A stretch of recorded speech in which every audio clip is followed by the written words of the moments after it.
In this video, I'm going to break down my process of animating LEGO Gunfire. Let's animate some blasters! Alright, so first, let's look at this old animation of mine. See how it looks like there's just lasers flying across the screen? Yeah, it doesn't feel like there's any weight or impact to these bullets. And right here, where my lasers hit the droids, they just fell over and didn't actually feel like they got hit. It just feels like they absorbed the laser. The biggest thing when it comes to animating LEGO Gunfire is speed and impact. Take this animation for example. These bullets feel fast and sharp, and these ones feel a lot heavier and more impactful. So, how do you animate this feeling? By the way, if you haven't seen my tutorial on how to make these practical effects, the link is in the description. Anyways, when animating quicker bullets, when you make the flash of the gun go off, do motion blur on that frame. All this is animated at 12 FPS, by the way, and the trick is to not make the camera move too much off the character. Just hear me out. When your camera movement is less jumpy, the blaster feels like a quick bullet already flew off screen from the gun. Also, make sure to give the gun some recoil, and make sure to not make a laser appear on the edge of the screen.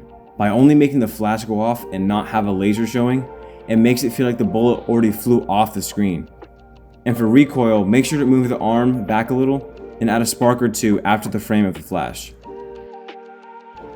Now, heavier bullets.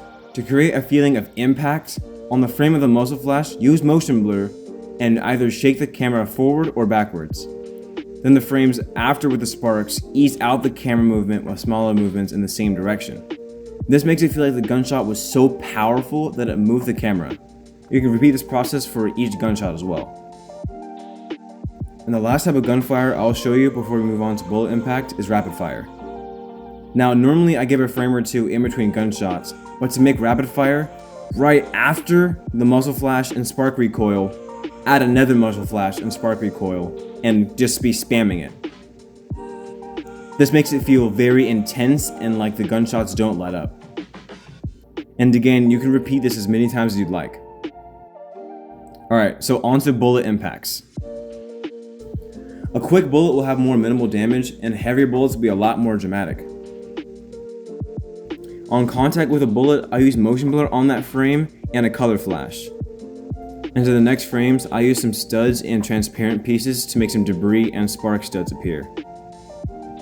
I also like putting a stud as a bullet hole onto my Legos to give my stop motion more detail.